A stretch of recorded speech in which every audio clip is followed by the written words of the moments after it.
You ladies and gentlemen of the press have been less than honest reporting to the American people what's going on in this country. The baby's out of incubator. We're dealing with Hitler Revisited. This is the Scott Horton Show. Libertarian foreign policy. Mostly. When the president does it, that means that it is not illegal. We're going to take out 7 countries in 5 years. They don't know what the they're doing. Negotiate now. End this war. And now, here's your host, Scott Horton.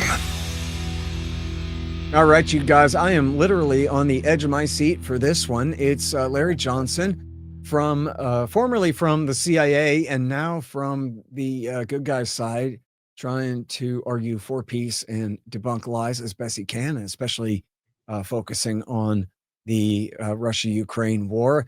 And he just got back from a big trip to Russia where he got brainwashed by Russian talking points by the KGB. And so now he is their slave and is here to tell us exactly what they want him to say. Right, Larry? Welcome to the show. How you doing, buddy? They gave me bags of gold. I couldn't get them on board the plane, you know. Big dollar sign with the line through it on the side.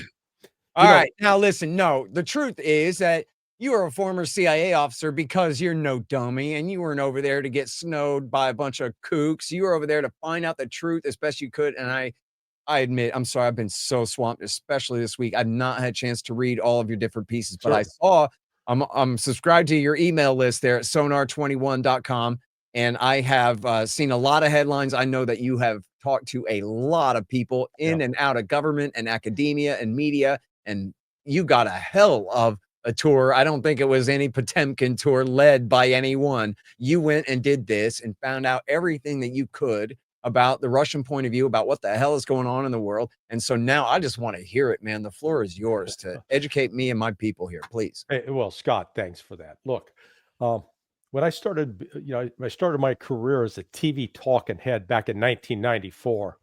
I think it was August when they captured Carlos the Jackal, and I did my first hit on CNN.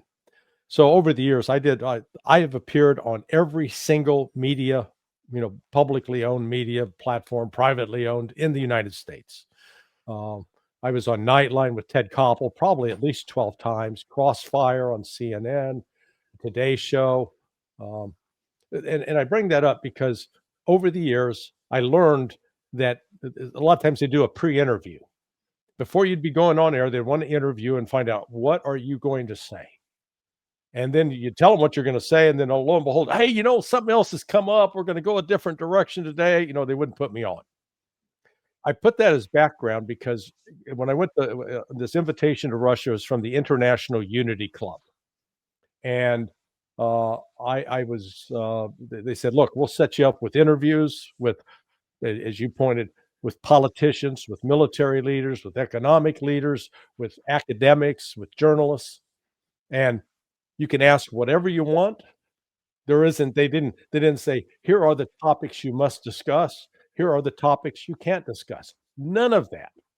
And so, the latest piece I posted at sonar21.com features my interview with a woman who was, she was a TV personality, but she's now an elected member of the Duma. She represents a political party that supports Vladimir Putin. And then Gennady Zhuganov, the head of the Communist Party, interviewed him. Oh, really? He's still around, huh? I wrote about him in Provoked, but I hadn't heard of him in a while. So. Oh, yeah, no, he's still. In fact, when he sat down, he starts passing out gifts. Like he says, here, it was a chocolate bar with his picture on it. Awesome, man. What a great anecdote. Yeah. So, and I could ask anything. The one thing I came away with was the West has this fatal misunderstanding about Russia. The Trump administration, all the pundits that infest DC, they believe that the United States has leverage, that we can punish and put enough pain on Russia that it will change Russia's policy and that they'll stop their campaign in Ukraine. Ain't going to happen. There is nothing that the U.S. could do to Russia that's going to change their policy as they've stated it, which Vladimir Putin announced back on June 14th, 2024, what his intentions were, what he would accept as a solution. Russia is sick and tired of the U.S. lies of pushing NATO to their frontier. They're not gonna put up with it anymore. I had a great conversation with this one individual, a man by the name of Galushka, who was the head of all the economic activities out in Siberia. He was a senior government minister. He's like a 50-year-old guy now. He's got the #1 selling book in Russia on the Russian economy and the history. And he just made it very plain. He said, look, we could build a wall around ourselves, and there's nothing we need. We don't need to import a single thing from the United States or from Europe or even from China. We're self-sufficient, but we prefer to try to integrate and be part of the broader world. But we're not going to be bullied, and we're not going to be held hostage. And so the world needs to learn to accept, at least the West needs to learn to accept that they can't tell us what to do anymore. Now but that was not just his view uniquely. That view is shared across ideological spectrums there in Russia. And, most Americans, they don't understand how big Russia is. So we like to think, the United States, my God, we stretch from Maine to Hawaii. That's 6 time zones. Russia has 5 more than that. They stretch 11 time zones. So just the vast size of Russia is something that's on their own. We impose sanctions. Oh, we're not going to let you buy any more Boeing aircraft.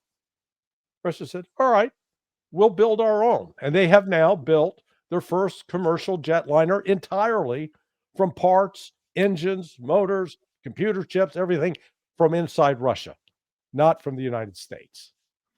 Yeah, that really helped Boeing out. So Russia's now in a position where they're going to start producing commercial airliners that will compete with Boeing because they will be cheaper and more inexpensive, not less in quality. And it's not like Boeing's got a great reputation now anyway. So the miscalculations of the West to think that we can coerce Russia is just it's a false dream. Yeah, man. Larry, this is just so frustrating to me, dude. Well, let me make a comparison back to Iraq War II days. I'm sure you experienced the same thing then. We know they're lying because we already know that Joby Warwick debunked the aluminum tubes on September 9th, 2002 in the Washington Post. You can't just keep pretending to be afraid of the aluminum tubes after it's already been debunked in the Post, dude. But they just did it anyway. And so when we were trying to argue against that war, we had to argue, one, here's what we know about the tubes. Here's what we know about the anthrax. Here's what we know about why all these specific claims are not true, the ties to bin Laden, etc. Then at the end of that, we got to argue why this has nothing to do with that anyway, dude. That's why they're lying, is because they have this whole other agenda, and that's what this is really about. And we get kind of bogged down in the thing. But my point being that from my side of that whole fight, everyone who's lying, at least who has any power to do anything about it, knows they're lying. Now, there's a nation half full of fools who believe them.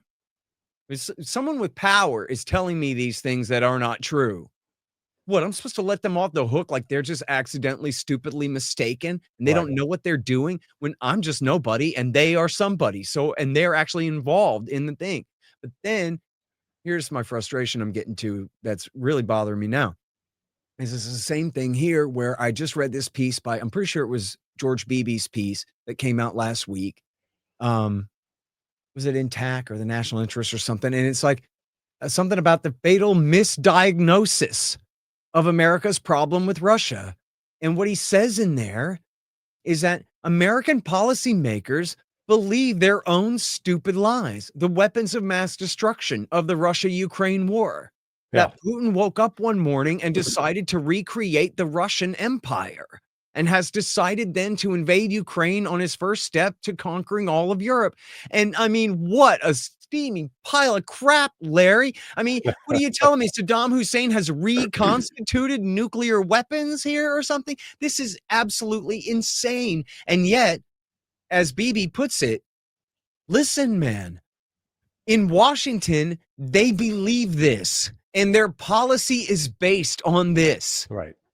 And they're not going to say, oh, yeah, okay, Horton's right. This actually was provoked by us. This actually is trying to resolve a border dispute and a threatening military alliance dispute and a dual use missile launcher dispute and these things that we caused that could be resolved.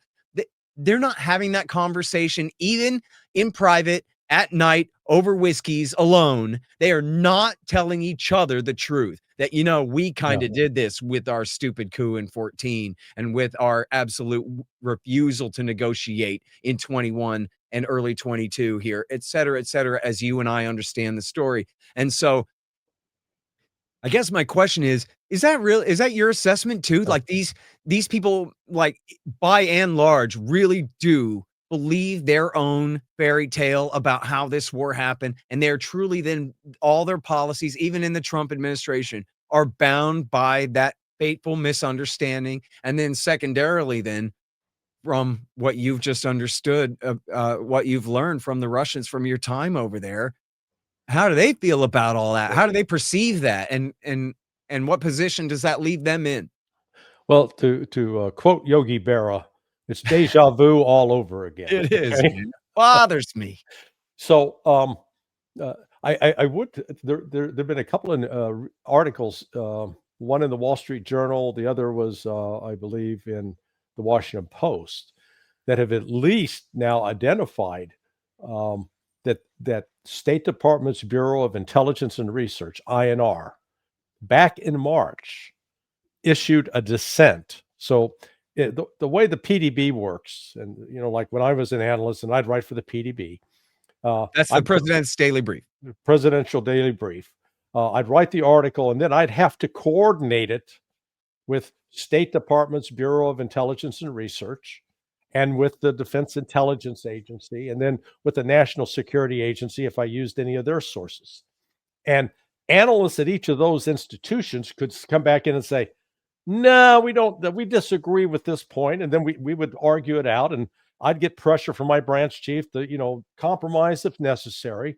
Only under the most extreme circumstances would there be a dissent, where basically, you know, the analysts at INR would say, Larry Johnson's full of crap. No, I mean, but they'd say, no, Johnson asserts this, but well, we believe this, or you know, the CIA says this.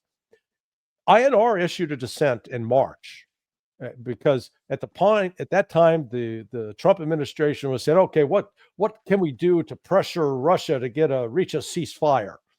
And CIA was, oh boy, it can be done. All you got to do is apply this pressure and do this and that. And State INR came back and said, no, ain't going to happen. The Russians are not going to do that. They're not going to compromise. And what did Trump do? He got mad at INR, and the head of INR called in the analysts to say, hey, our message isn't being well received at the White House. And ultimately, according to one of these sources, the analysts were fired.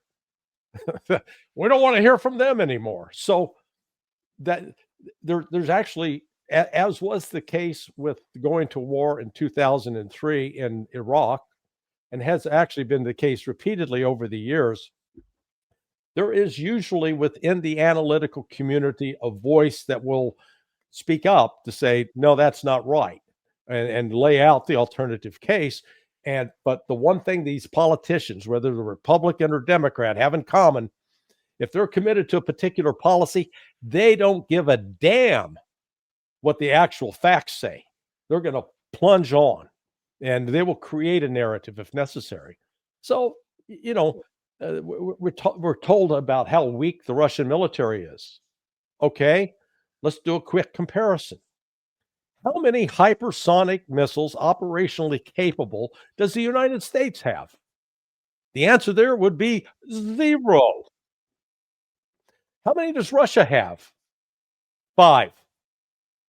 Combat proven, and they've got some that are launched by air, some launched from sea.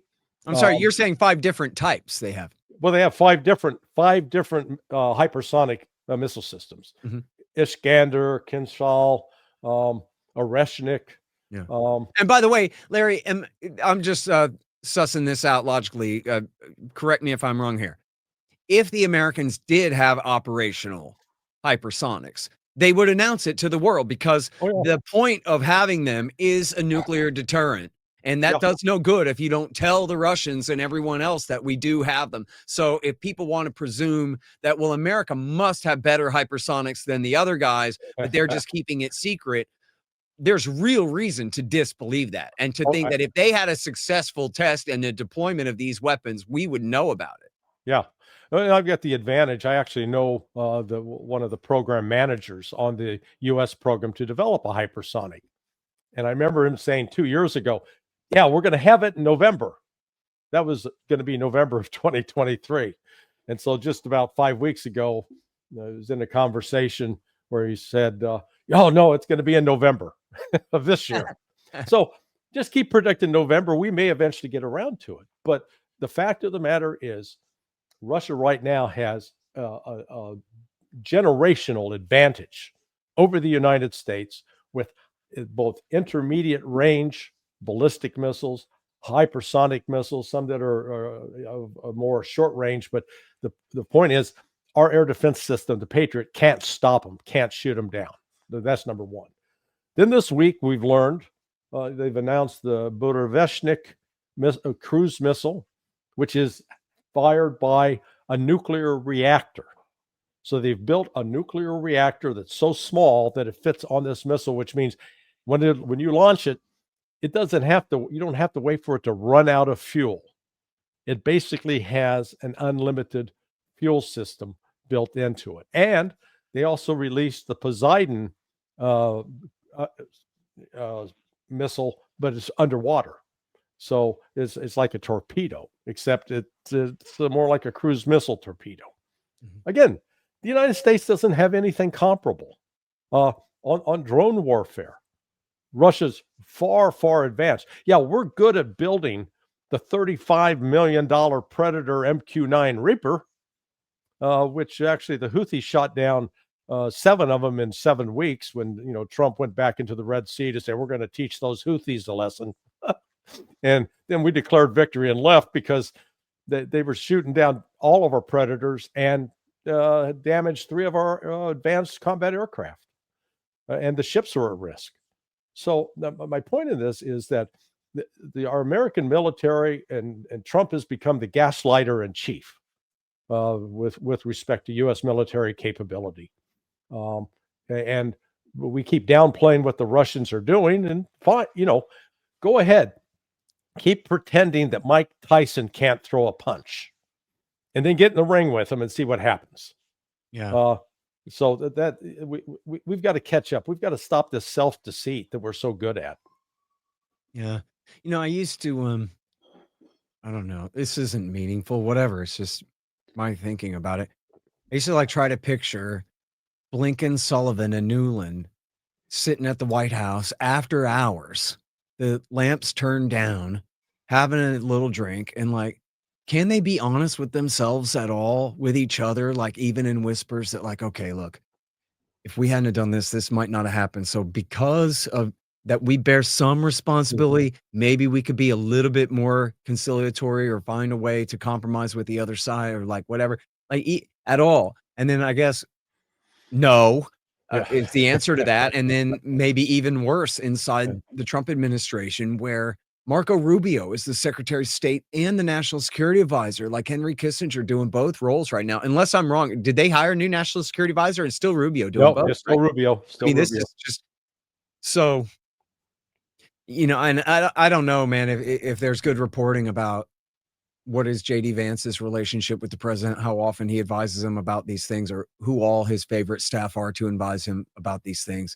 But we know that he doesn't have any real background knowledge. He's wholly dependent on his advisors to tell him what's what over there. And so, like you're saying, he said, "Oh, I'll just end this war in a day because I'll just pick up the phone and say everybody stop fighting," not understanding that no, the Russians are in for a penny and a pound and maybe more now. Yeah. And the Ukrainians, even though they're losing slow and hard as hell, and they don't want to quit either. And so you're not just going to be able to snap your fingers here. And so no wonder he was frustrated, or whoever in the White House was frustrated that INR was coming out and reading them the facts of life here, because it was very different from the narrative that they wanted. And yet, well, here we are. Yeah. It's the end of October. And of course, they're not able to solve it because of the actual reality of the situation, all the wishful thinking notwithstanding. So, but it just means that it's like having W. Bush up there. I mean, Trump is not as cruel and evil and spiteful and narrow-minded and idiotic as W. Bush. But I just mean, I don't think anyone is. Well, but he's as ignorant and maybe as incurious, and that's pretty bad, Well, look at what we're doing to Venezuela right now, and the lies surrounding this whole effort to justify an invasion of Venezuela and killing Maduro and causing a regime change. It's shocking to me that the media is so compliant with a provably false narrative. We're told that these cigarette boats, so these different boats that were blowing up out of the water, are carrying narcotics from Venezuela to the United States. The first boat we hit, that 60-foot cigarette boat with 4 outboard motors, that boat with the fully loaded, fully fueled, can travel about 250 miles. The distance from Venezuela to the southern coast of Florida is 1,300 miles. So explain to me how a boat that can only go 250 miles is being used to ferry narcotics to the United States. Particularly, it's got 11 people on board. Yeah. So you think if you're going to ferry a bunch of narcotics over that distance, one, you want to have more space to stack drugs as opposed to a bunch of warm bodies. And two, how are you going to refuel? Well, Larry, I mean, I can save you the time here. They already admitted that they don't know who these people are. Kyle Anslone has a piece about it at libertarianinstitute.org today. And they've been telling the Wall Street Journal and whatever, off the record at least, for weeks and weeks and weeks since this began. Yeah. We don't know who we're killing there. We have no intelligence on who these guys are. Just taking pot shots. And I'm so sorry, because I'm just the worst on this story. I screwed this fact up in the Jose Nino interview too. Was it the admiral in charge of the fleet down there that resigned? Or the Halsey, Halsey, Holsey. I mean, holy crap, man. And he resigned in protest over not wanting to participate in this policy, right? Yeah, that's the story. And I hope that's true. At least that speaks well of him. But the problem is we got a lot more officers in that chain of command who are going along with these orders. These are illegal orders. We do not, look, I spent 23 years scripting counterterrorism exercises for the U.S. military special operations forces. And as part of those exercises, it was the purpose of the exercises was to train JSOC and SOCOM how to prepare concepts of operations and orders that then would be approved by the Secretary of Defense. And within that process, one of the things that was always part of that planning process was rules of engagement. Under what circumstances will the military force, whether we're deploying Delta Force or SEAL Team 6 or the 75th Ranger Regiment, under what circumstances will they be able to kill somebody? And I never saw rules of engagement that said, if they look bad, kill them. Or if you think they're doing something bad, kill them. Never. So, and the reason for that is you should maybe in the Obama years. I don't know. No, it was I did it. I started this under Bill Clinton. I did it under George W. Bush. I did it under Barack Obama, and I did it under Donald Trump. And over that entire span. I never saw a single rule of engagement that would have authorized doing what we're doing off the coast of Venezuela to just kill these people. Now, you also can't rule out the possibility that some of these boats that were blowing up were actually staged by the CIA. In other words, they were creating a narrative that, oh, yeah, look at all these drug boats. Yeah. And we actually may not be killing some people in that process. I mean, I read in the paper where they said, come on, all the drugs come on the West Coast, from Mexico's West Coast, not through the Caribbean. And, well, look, I've had extensive experience. And a lot of it goes overground over Mexico, right? Because they've been targeting boats and small planes in the Caribbean for decades. And nobody grows and processes coca or cocaine in Mexico. It's all in Latin America, and then it goes overland through Mexico because of the interdiction on the high seas that has been the constant regime since the Reagan years. Yeah.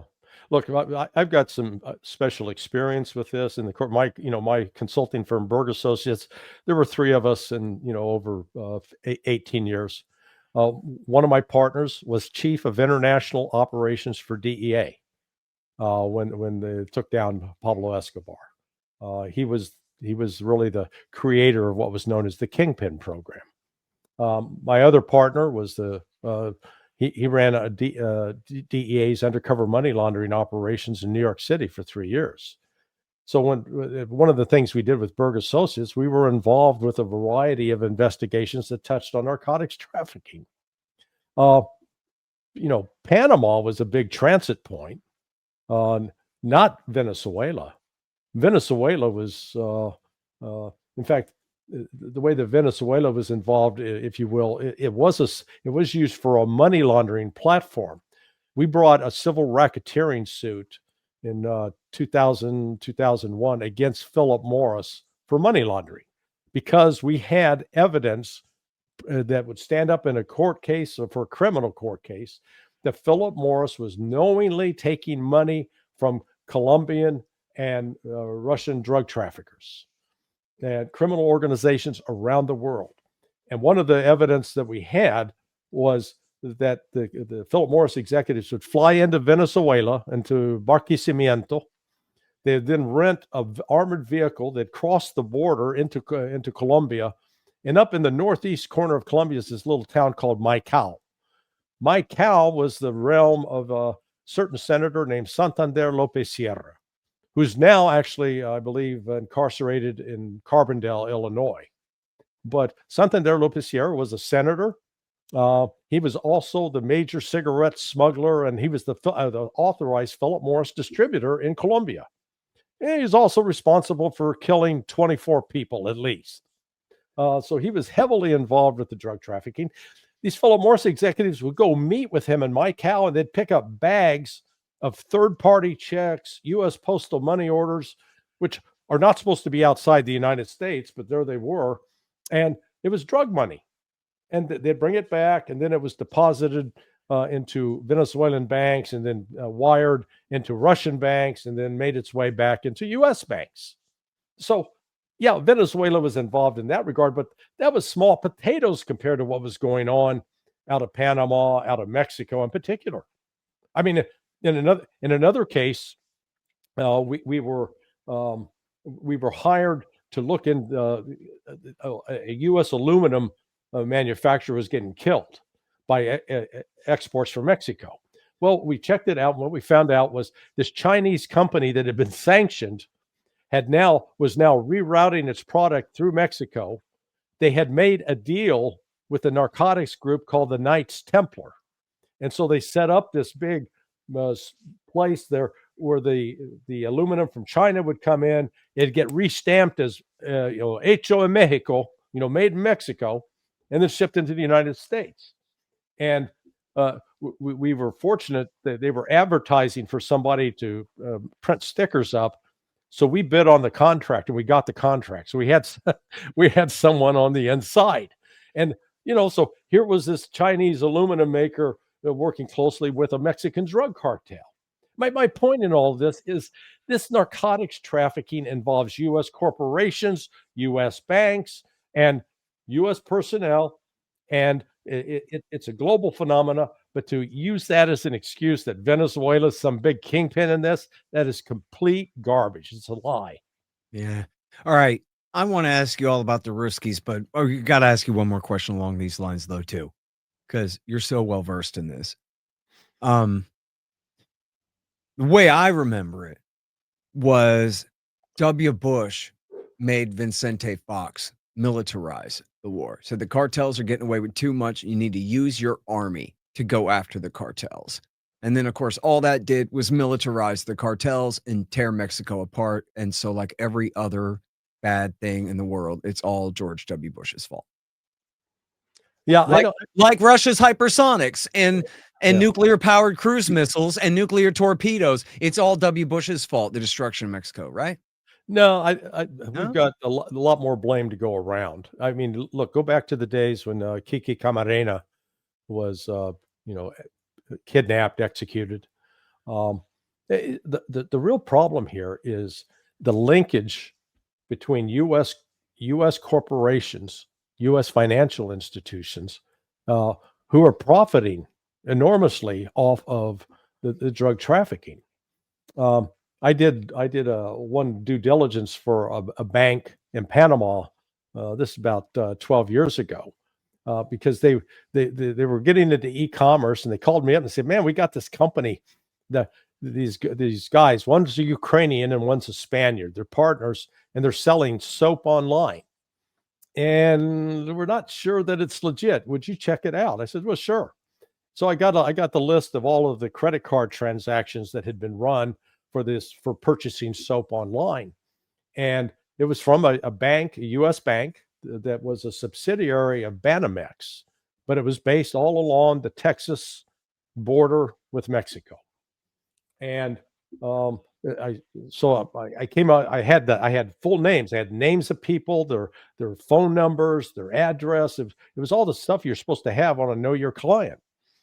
And so I started calling these people as I was representing myself as the customer service rep for this soap online company. And you call them on, they go, "I didn't buy any soap. What are you talking about?" So then I figured out it was a debit card. All of these were debit cards. Once I realized all the transactions were being done in a debit card, then we determined that this bank is called the International Bank. What they were doing was they accepted drug money. So let's say a drug, the guys with the cartel come into them and say, "Hey, we'll give you $2 million and you sell us $1.5 million in debit cards." And then with those debit cards, they gave them, the cartels from the dark web gave them all this personal information so the bank could justify, if it was audited, "Hey, we issued debit cards to all these people and here's all their identifying information." Then what would happen is they'd run the debit card for $75 or $150. That money would then be deposited through that debit card into the Panamanian bank. And when they'd build up to like $70,000 in the account, it would then be wired to a bank in Cyprus. Again, just one way. Me and my partners, we approached the government of Mexico in 2014 about doing a civil racketeering case against Wachovia Bank, because Wachovia Bank had been involved in a major way in laundering drug proceeds. Mexican government was willing to do it, except when after our meeting with the government of Mexico, Eric Holder, then Attorney General, called the Mexicans and basically said, "If you do that, we're going to sanction you." So the Mexican government didn't do it. So my point in all this is the United States is busy trying to blame other countries and other people. Look in the mirror. We should take care of ourselves first, get our hands clean before we go out trying to tell the rest of the world what to do. Oh, yeah. No question about that. I guess my question is more narrow, but I probably didn't phrase it very well. I mean, there's huge demand for drugs inside the United States. There's massive corruption in American government and banking. And we know in the 1980s with the CIA and the Nicaraguans after the Boland Amendment and Gary Webb and his great series Dark Alliance and all of that stuff. But I guess the story that I was referring to is more narrow, which was for all the corruption and drug dealing and everything going on in Mexico, it was when W. Bush ordered Vicente Fox to send the army out there to solve it. That what happened was, rather than going out there and eradicating the enemy like in George W. Bush's imagination, they just ramped up the entire crisis. So every cartel then militarized. And the Zetas, I don't know, I didn't read books about this or anything, but I've read some articles where they say that the Zetas started out as a special operations team whose job it was to go out and arrest cocaine smugglers. And then they decided, well, shit, why be a special operations team when we could be cocaine smugglers, man? We could be the kings of this thing. And they took that over. And then on the other side, allegedly, you had the CIA running the Sinaloa cartel trying to combat the Zetas and their militaristic monopoly on all of this. And yet all of this is because W. Bush made Vicente Fox call these troops out of their barracks, whereas this was supposed to be and had previously been as corrupt as it was and as ineffectual as it was. It was a matter for the federales, not for the army. And once it became a matter for the army, that this is what, has done essentially nothing but escalated since then. Because of course, control of the black markets. And then that's where you got all these beheadings and all this, where some of these cartels are like as violent as ISIS over there, fighting over their turf. So am I wrong about that? I know I like blaming W. Bush, but also I think that's right. Well, I'm not sure about the timeline. What I do know is over the years, we did have a phase where there'd be an effort to produce what they call vetted units, as we've done in Colombia, where you'd get people, they'd be polygraphed, they'd be specially dedicated to the narcotics effort. I know that there was a time where the police were considered more corrupt than the army, and went into the army, and that may have been the period you're talking about with Bush. And then I also know that the problem with all of this is the money that's involved is so big that these police officers or army officers can easily be suborned. And then, they become competitors actually with some of the cartels. So the effort to militarize this, the broader point, if that fell under Bush, then, I fully agree with you. I'm not here to defend that because we cannot defeat this militarily. The only way you defeat it is you go after the money. And I've seen too many examples here in the United States with different corporations where they profit from the drug trafficking. They make money off of it because it's called trade-based money laundering, that products are purchased with drug proceeds. And the cartels, they'll take a discount. They'll lose money, they'll take less money, unlike a normal business, because at the end they can still sell the product, and it's a way to move their profits back to Colombia, to Mexico, wherever. So if we will go after the money, be serious about it, because we've never been serious about it. I always hear people talk about follow the money. My partner and I went into brief the Joint Special Operations Command, JSOC. And this was like 2008. Do you remember this ISIS guy that was running around North Africa, Mokhtar Bel Mokhtar? He was, in the war on terror, boy, he was a top target. We killed him like 9 times. Okay. We got him, in that report. We killed him. The guy was a big cigarette smuggler. And what was his favorite cigarette? Philip Morris, Marlboro. And so we went into JSOC and explained how to go get him, if they really wanted to get him, because he was buying cigarettes from Philip Morris. And Philip Morris knew there's somebody in that chain of command. They knew who the customer was. Mm-hmm. JSOC never did anything with it, So, man, all right, well, wait, so hey guys, Scott here from Mundo's Artisan Coffees. It's the Scott Horton Show flavored coffee breakfast blend. It's part Ethiopian, part Sumatra. It's really good. All you do is go to scotthorton.org/coffee, and it'll forward you on there to Mundo's Artisan Coffees. Get it? They hate Starbucks because they represent the war party, of course. And so they're Mundo's, and they support peace. And guess what?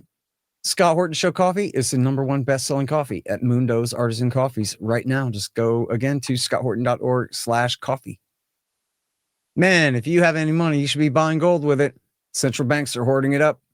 And if you need some, you should go to rrbi.co. That's Roberts and Roberts Brokerage Inc. It's my buddy Tim Fry. He's a really great guy. Him and this business, they've been over there for a very, very long time. And they will help you get your metals, and they will always do you right. That's Roberts and Roberts Brokerage Inc. at rrbi.co. All right, this episode of Scott Horton Show brought to you by the books I wrote. You can see them behind me there. Enough Already, Fool's Errand, and then Enough Already, and Provoked. And then, of course, one might have fallen down there, but I got Ron Paul, the great Ron Paul, Scott Horton Show interviews, and Hotter Than the Sun. See that one back there, over there, that way. Hotter Than the Sun, Time to Abolish Nuclear Weapons. That's all interviews I did all about nukes, and really great stuff. And I busted my ass on these things, and I've gotten a really great reception on all of them. They were all been endorsed by Ron Paul, and Daniel Ellsberg endorsed 2 of the 3 I wrote. He would have endorsed the 3rd one, I know, but he died too soon, unfortunately. Tucker Carlson says that Provoked is the definitive account. And in fact, that's what Glenn Greenwald and Aaron Maté said about it too. The definitive account of the new Cold War with Russia and the war in Ukraine. So maybe check that out. Hey guys, I have another podcast now, right? Yeah, me and the great American historian Darryl Cooper, that is Martyr Made. He's my co-host, and we host a show every Friday night. We might be switching to 2 days a week here sometime soon, but for right now, we're doing Friday nights live at 8 o'clock Eastern time on the YouTubes. Checked out our Twitter handle, Provoked Show. So time is limited, and I do still got to ask you more about the Ruskies, but as long as we're on this, I guess, I don't know what I got to ask you. Man, give me your best case scenario that could possibly happen for America trying to launch a regime change against Maduro here. Like, I'm supposed to imagine some like scene from a novel where like he just gets shot in the back of the head, and then a very nice man replaces him, and everything is wonderful. Or we're gonna have an Iraq style war, a massive war and 1 million dead and a counterinsurgency in the end of the lots of things. Well, what will happen, I think, let's call it the best case, that if we do manage to remove Maduro and replace him with this our new Nobel Prize winner, who's been an asset of both the CIA and Mossad, that it will start an internal civil war in Venezuela that will also probably spill over to Colombia. Yep. And then all of a sudden, the era where American citizens who used to travel freely in those areas, they'll become targets. They'll be killed. They'll be kidnapped. So chaos is the biggest, most likely outcome in that.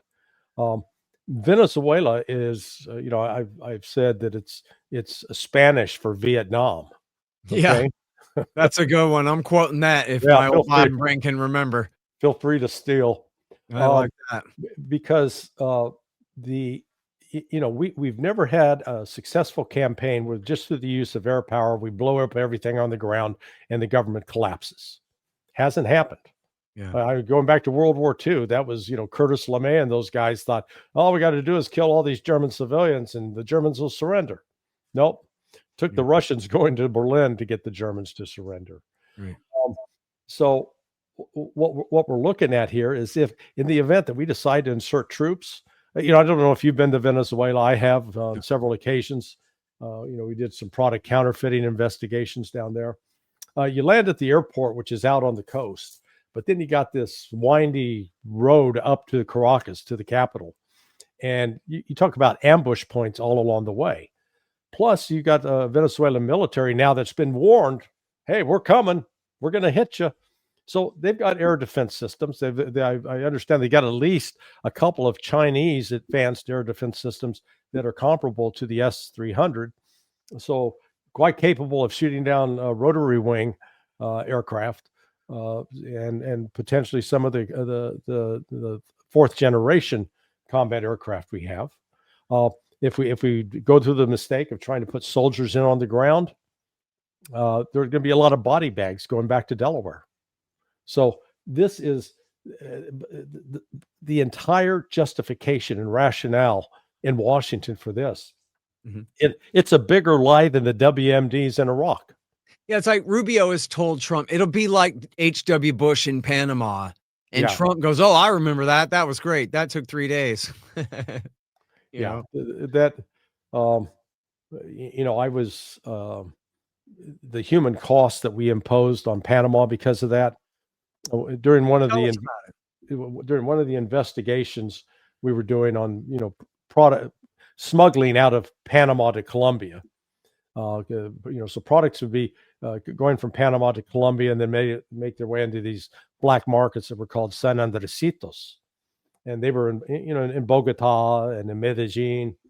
And so they all came out of this one port called Coco Solo, the Lone Coconut, which is up on the north border where the Cologne Free Trade Zone is. And as we were doing the investigation, we were dealing with this one woman. And I forget how the topic came up, but then she began explaining how in our invasion in 1989, we killed her 2 children who were aged like 3 years old and 6 years old. And when all of a sudden you're confronted with a woman who's still mourning the loss of young children like that, and we did it for what? Yeah. Well, to take out a guy who was a CIA asset, Noriega, a guy who we funded, aided, supported, and then decided he was no longer of any use to us. And we created this. I was in the branch, the Central American branch, where the analyst who was in charge for Panama, she was the director of operations, was involved with a year-long plan, a program to try to provoke Noriega into doing something so we could justify a military response. Yeah. And I saw that firsthand back in 1988. Wow. 1989. Okay. Wow. So, you saw the McCollum memo of the Panama War, the plan, how to provoke him into doing something. Yeah. I saw the actual Can you tell us more about it? Like, what were the steps? Yeah. No, they were, one, they sent in this one guy with a radio. So he was going to try to coordinate. They were trying to bribe members of the military. They were staging provocations where they'd get hire Panamanians to go attack Americans. Because remember, at the time, we still had a fairly significant military presence in Panama. We didn't pull them out until 1999. Yeah, they still had bases there. Yeah. I read a couple of books about this, although it's been a long time. Bob Woodward's book, The Commanders, is actually not too bad on some of the aspects of the story, at least. Yeah, in fact, if you at the time, from even after we took out Manuel Noriega, the military police, part of their duties was to patrol the strip clubs. So they'd be going into the strip clubs every day, every night, just to make sure that U.S. troops were semi-behaving themselves. I mean, it was quite, it was just the U.S. presence there was not having what you would call a wholesome effect on the Panamanian society. Yeah. Well, and then H.W. Bush learned from Panama that, war is easy, dude. Let's do Iraq. We can do Iraq because look how easy Panama was, and convinced, the whole government convinced themselves. That people leave that out of the story of Iraq War I, but that was a big part of their, the kind of lead up to it. And by the way, I have to add this just because it seems like an important little anecdote to me, and we see like further examples of how this goes. But at one point, they had Noriega hole up in a church, and they were trying to negotiate his surrender. And what happened was there were reporters with those boom microphones with the little dish on them that could hear from a shotgun microphone from a long distance, and they were eavesdropping on the negotiations. So the negotiators, the American, I guess the military, whoever it was, CIA, started playing music in order to drown out the microphones so that they could have their negotiations in secret. And then when they were asked, why are you playing music? They said, well, it's to drive him crazy and force him to surrender. And I forgot if it was like John Denver, Rocky Mountain High over and over again, or whatever it was that they did. It was trying to drive him crazy and make him quit. But that was just the cover story. Yeah. And they were just it was just to obscure their shotgun mics. Well, because they believe their own lie, they use this same strategy against the poor, helpless Branch Davidians by playing, blaring this music at them at all hours, including, Nancy Sinatra, These Boots Are Made for Walking. And then they would play sounds of horses and rabbits and dogs being slaughtered, house full of little children. Because they're like, oh, it worked on Manuel Noriega. It drove him crazy and made him surrender. So then they did it to the Branch Davidians. Yeah. These monsters in the FBI, the Justice Department, all of them criminal child murderers, all of them cover-uppers of it. And people say, no, there are good men in the Justice Department. I say, okay, then how come Dick Rogers and Jeff Jamar aren't under arrest right now? And the answer is because there are no good men in the Justice Department. They are all either child killers or accessories to child killing after the fact. Sorry. I still got a chip on my shoulder about that one. But I just read something. Now I can remember everything from 30 years ago, but I'm trying to remember for something I just read the other day where they were playing music, trying to drive somebody crazy and make them surrender or something. It was based on this same legend of Manuel Noriega. And a lot of that, it's not based upon actual proven, it's based on assumptions. Yep. And just a cover story. It was just a cover story. And then they ran with the cover story, Well, I want to go back and touch on one thing you said earlier about, you hope that there would be a time when these policymakers sit down and reflect, is this really working? Why isn't it working?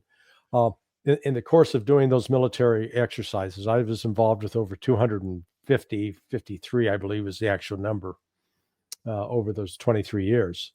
At the end of each exercise, there's something called a hot wash, which is basically sort of what you're talking about, where you sit down and look at, okay, how did we do? Here were our objectives. Did we accomplish our objectives? What should we have done different? How could we improve? That's the concept. Over the course, and when I first started, I thought, oh man, this is great. They're going to learn, going to build knowledge learn from our past. There was no learning. It was like dealing with an Alzheimer's patient, that do it and then forget that they had done it. And they do it over again. And at the end of each one, they say, this was the best exercise ever. So there's no, I did not experience through my time at the Central Intelligence Agency, my time at the U.S. State Department's Office of Counterterrorism, and then my time for 23 years working as a government contractor involved with military exercises. Never saw that kind of self-reflection where we learn from anything that we've done, or we sit down and say, why isn't this working? In fact, I was JSOC asked me to go to Iraq in 2006, and I wound up at the JSOC base at Balad, where the hunt for Zarqawi, the new ISIS head, was underway. And in one of my conversations with one of the colonels, who was, because that was sort of the ops center for JSOC operations, but they had different sectors that were divided up. During this time, terrorist attacks were going up; they weren't declining, and JSOC was conducting these 14 kill capture operations a day. 14 to 18. I mean, it was incredible. I mean, they'd go out, they'd hit a target, they may bring somebody back, they'd put him in for interrogation, they'd get some fresh intelligence, they'd turn right around and launch again. 14 to 18 a day. And yet with all these operations, with all these kill capture going on, the terrorist attacks are going up. Right. So I was visiting with this one Marine colonel, and he admitted, and I said, look, here's what the intelligence says. The intelligence says that a lot of these attacks are being done by guys who are being paid to do it because they don't have any money. I said that the intelligence would seem to indicate that if we started paying them to not do attacks, that the attacks would go down. And he admitted, that may be true, but, there were more bureaucratic impetus to keep this going. Yeah. It was like 2 years later, they started doing the let's pay them not to attack us. And guess what? Terrorist incidents started dropping. Yeah. So again, lessons learned? Not really. Yeah. Humans are funny, right? We're smart enough to talk and got engineers who can make planes fly and land safely and stuff. Like, there's some pretty incredible things, but also we're very average and disappointing a lot of the time Yeah. too, right? Where you just have, it's just like when you grow up, you get older and you realize that your dad's not Superman. He's just a man, just like everybody else and whatever. You know what I mean? You get old enough and then you get a little bit older and you realize actually the doctors really aren't smarter than you either. And then you realize, wow, the people in Washington making all the policies, like, I think they might really know less about this than I do. And I'm Yeah. just a cab driver. Oh my God. Like you start really realizing that, wow, that's a lot of power to be in the hands of people who really don't bring anything very special to the table beyond what if you just traded them out for people in your neighborhood, Do you remember the first time you debated somebody who, you'd never debated them before? They had all the credentials, they had all this experience in government, and you assumed, oh my God, they probably know more than me. I'm going to be mismatched. Then you get into the debate and you wipe the floor with them, and you go, "Hey, they weren't as tough as I thought." Do you remember? Did you have the first one in mind? Yes, it was Harvey Kushner. It was a neocon, a very low-ranking neocon from the Family Association of America or something back in 2008. I whooped him so bad he refused to shake my hand at the end when I talked about how Israel supported the rise of Hamas and all that. And then I actually did the same thing to Bill Kristol in front of everybody in New York City and just let them pants see down. that one online. Yep. Yeah. And I gotta say, like, I did okay, whatever. I said what I wanted to say, except there were a few things I wish I had, but whatever. But what really happened was he just failed. He might as well have not even showed up there because he had nothing, man. He had nothing. I was not like sympathetic to him, but I was in a way embarrassed for him. Right. That like, oh wow, this guy actually doesn't know the first thing about anything other than getting his secretary to file the right paperwork to build the think tank, to funnel the money to the guys who will write the study to justify the war for Israel. He can do that. But if you waterboarded him, he couldn't tell you why, It's just nuts, man.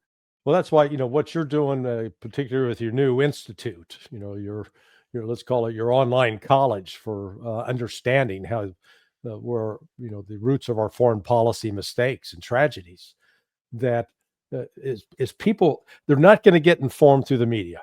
So they have to have an alternative. And so I think what you're providing on that is very important. I commend you on that. Thank you very much. I appreciate that. And listen, we only got a few minutes before the top of the hour here, but or whatever time it is. Yeah. But I do want to switch back to Russia real quick because I know you did have so many great conversations with people over there and you must have picked up so many insights. And I apologize for not being prepared and fully read up on all that you've written since then. I do want to give you an opportunity to tell us a little bit more about who you talked to and the important parts of what they told you that you think we really need to know. Well, one of the most interesting conversations was with the former prime minister of Ukraine, Azarov. He was prime minister from 2010 to 2014. So 2014, the start of the Maidan. That was he was there, and what he explained was, in fact, the most stunning statistic. He says, when I took over, when I entered office in 2010, there were 57 million Ukrainians living inside Ukraine, and he said, now there are 20 million. 37 million have, most of them have fled overseas. There's probably 1 million plus that have been killed in the war. But so you're looking at 36 million that have fled overseas and aren't coming back. And he went in detail to how both USAID and the Soros Foundation played a role in basically recruiting people who were in their 20s at the time, that by the time the Maidan rolled around, they were in their 30s or 40s, and they became sort of this infiltration program for helping overthrow the government. And they were beholden to the oligarchs in Ukraine. So, getting that insight, along with him, I interviewed another former Ukrainian prosecutor who's also sought refuge in Russia. And he was, he was detailing the kind of corruption that he was investigating that involved Hunter Biden and U.S. influence. But he said the key in all of this was these Ukrainian oligarchs. So if we try to look at the war on the ground as something that's Putin versus Zelensky, we're missing the whole story.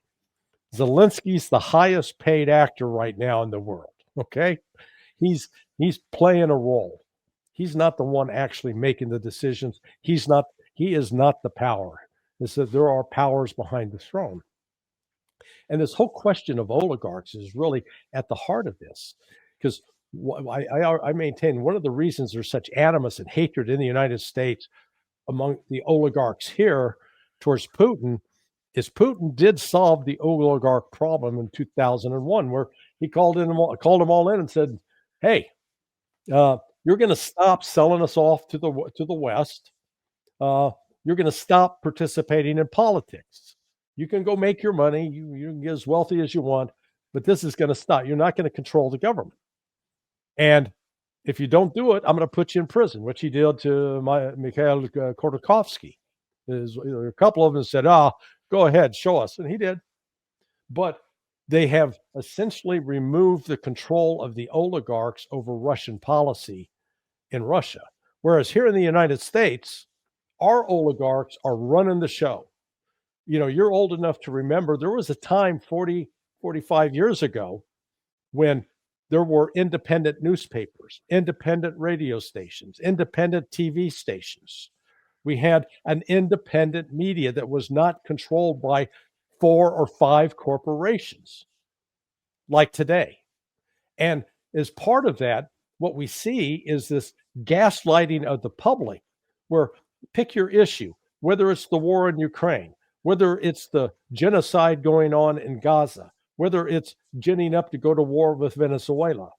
You'll not find a single voice in opposition to those policies allowed on air. At least back in 1995, 96, I did Crossfire probably 18 times over the time from 94 up to 2008. And at least back then you could have opposition voices. You could actually have some real disputes. You're not allowed, you're on Piers Morgan, but you're not allowed on any of ABC, CBS, NBC, Fox News, CNN, MSNBC. John Mearsheimer shut out. Jeffrey Sachs shut out. Doug McGregor shut out. Ray McGovern shut out. Scott Ritter shut out. It's like no alternative voice is allowed now because we're under this corporate media control in the West. And what I was surprised to find in Russia, you don't have that kind of corporate media control. Does the government have influence over a couple of stations? Yeah, but there are a lot of others that are not under government control. And I mean, this is the crazy thing. You now got more media freedom in Russia than you do in the United States. Well, now, and so is that not just, on paper, but on TV, they have prominent hosts who rail against the regime and have no problem? I have never. I've been interviewed on RT going back to 2016. They've never done a pre-interview with me. Never have they said, "You can't say this, you can't talk about this," or "We want to know what you're going to say about President Putin." I've been critical of Putin on RT. And, Putin he spoke at the RT 20th Gala 2 weeks ago, Friday. And he was the one that appointed the Margarita Samayon as the head of RT 20 years ago. But they don't come on and say you can't have these people on that are going to be critical of the president. So a case in point was just like when I spoke to Gennady, the head of the Communist Party. It was, he's out there speaking out against the government, and they haven't locked him up. So now I'm not claiming Russia's perfect and oh my God, but I'm simply saying the United States is in no position to claim about, we got press freedom here. No, we don't. What we have is we've got more of a controlled press than it's comparable to what I remember the Soviet Union being like during the Soviet Union days. Yep.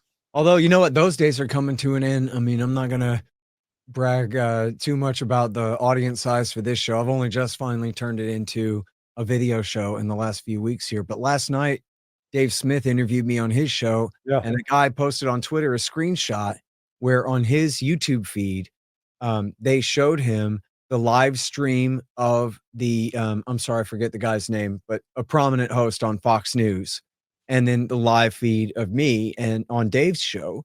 And we had, they had 800 something people watching live for the Fox thing, and we had, almost 2,000, I think, watching live of me on Dave's show. So obviously now Fox News on TV is going to have larger audiences than that. They're not all the way dead and gone, but people, even if they don't understand specifically about how few corporations this or that, they can just feel it, that I'm not getting what I need to know here. And they're just turning away from TV altogether, turning away from the major papers altogether, and just going to X to find out what's right. So for good and for ill, mostly for good.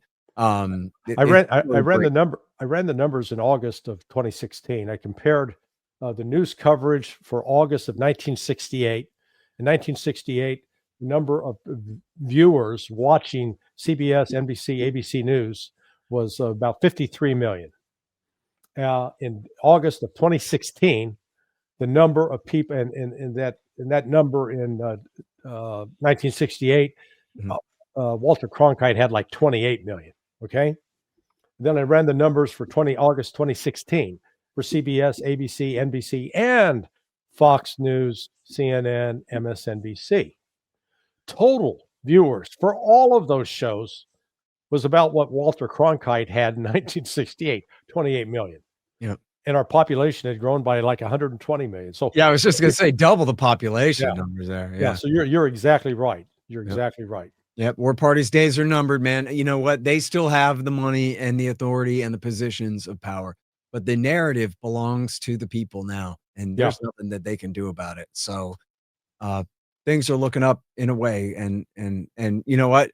Everybody, please, I'll let you start that sentence. You're about to say something. Sign up. Go not only go read Sonar 21, but sign up for the email list over at Sonar 21. You can keep track of everything that Larry's writing. He writes 2-3 times a day sometimes on, especially these most important war issues and breaking news, coverage, insight into exactly what's going on right now all the time. So you're a important facet of all of this. I know you've made a hell of an impression on Judge Napolitano and a lot of others since you've been much more active in the last couple of years here. So thanks. Hey, let me say one final thing about Russia. Sure. I got to meet and interview Vovan and Lexus. I saw that in your thing, man. I should have written that down in my notes. So I cite those guys in my book a few times because they really have brought some important things to light. Have you talked to them? Are you in touch No, with I them? haven't. I have laughed my ass off at some of their achievements before. I'll hook you up with them, and I'm gonna post my interview with them tonight. Oh, okay. Oh, that's great. Okay, cool. Well, then I will be over there hanging out, hitting refresh at sonar21.com. Thanks so much for your time, Larry. Great to talk to you again. Hey, thanks, Scott. All right, you guys, check out ScottHortonAcademy.com. The Scott Horton Show is brought to you by Roberts & Roberts Brokerage, Inc., Mundo's Artisan Coffee, Tom Woods Liberty Classroom, APS Radio News, and Dissident Media. Subscribe to the show at scotthorton.org, scotthortonshow.com, libertarianinstitute.org, youtube.com/Scott Horton Show, iTunes, Spotify, etc. And check out my books, Fool's Errand, Enough Already, and my latest, Provoked, How Washington Started the New Cold War with Russia and the Catastrophe in Ukraine, at Amazon.com. And I'm serializing the audiobook of Provoked at scotthortonshow.com and patreon.com/Scott Horton Show. See you next time.